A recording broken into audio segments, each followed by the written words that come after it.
Hello friends, রক্তারূপ activity চ্যানেলে আপনাদের সবাইকে স্বাগত। আজকে আমি আপনাদের সাথে খুবই মজাদার একটি রেসিপি শেয়ার করব।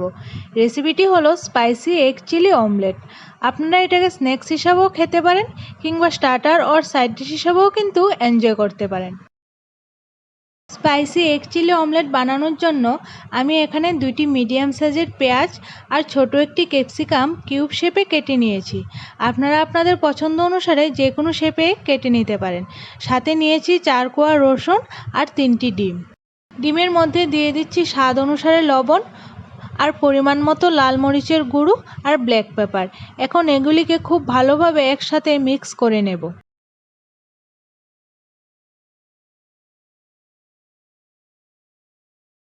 দেখুন ডিমের মিশ্রণটা কিন্তু আমার পুরোপুরি রেডি হয়ে গেছে। এখন বানাবো ডিমের অমলেট। এর জন্য একটি ফ্রাইং প্যানে আমি 2 চামচ তেল দিয়ে দিলাম। তেলটা খুব ভালোভাবে গরম হয়ে গেছে। এখন ডিমের মিশ্রণটা ঢেলে দিচ্ছি। 2 মিনিট মতো অপেক্ষা করব যেন ডিমের মিশ্রণটা নিচ থেকে ভালোভাবে সেট হয়ে যায়। দেখুন ডিমের মিশ্রণটা কিন্তু খুব ভালোভাবে নিচ থেকে সেট হয়ে গেছে। এখন এটাকে আমি রোল করে নেব।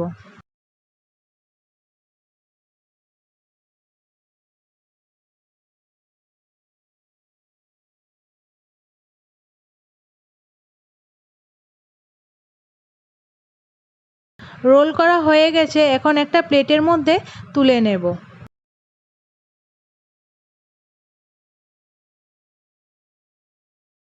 তারপর এটাকে 5 মিনিট ঠান্ডা হওয়ার জন্য ছেড়ে দেব।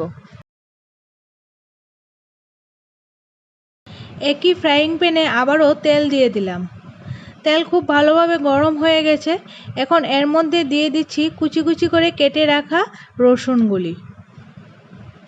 দেখুন রসুনগুলিতে কিন্তু হালকা একটি গোল্ডেন কালার চলে এসেছে। এখন এর মধ্যে দিয়ে দিচ্ছি অল্প পরিমাণে কুচানো পেঁয়াজ আর কাঁচা লঙ্কা কুচি।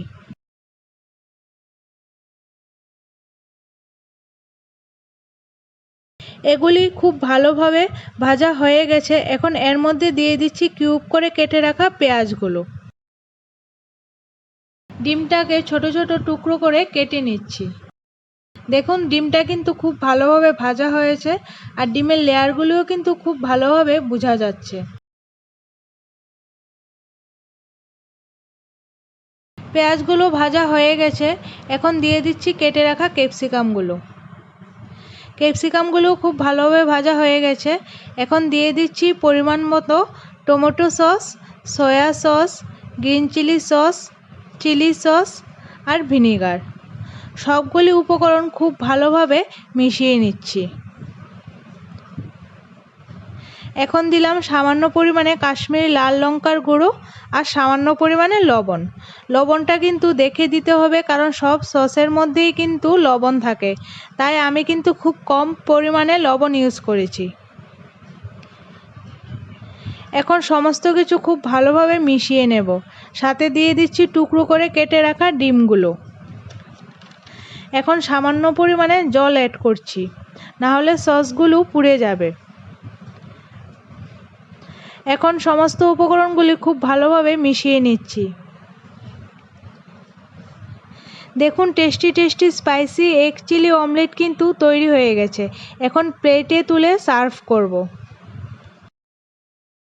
দেখুন কতটা ইজি এবং সিম্পল। তো দেরি না করে আপনারাও ঘরে বানিয়ে ফেলুন আর কমেন্ট করে অবশ্যই জানান যে আমার রেসিপিটা কেমন লাগলো।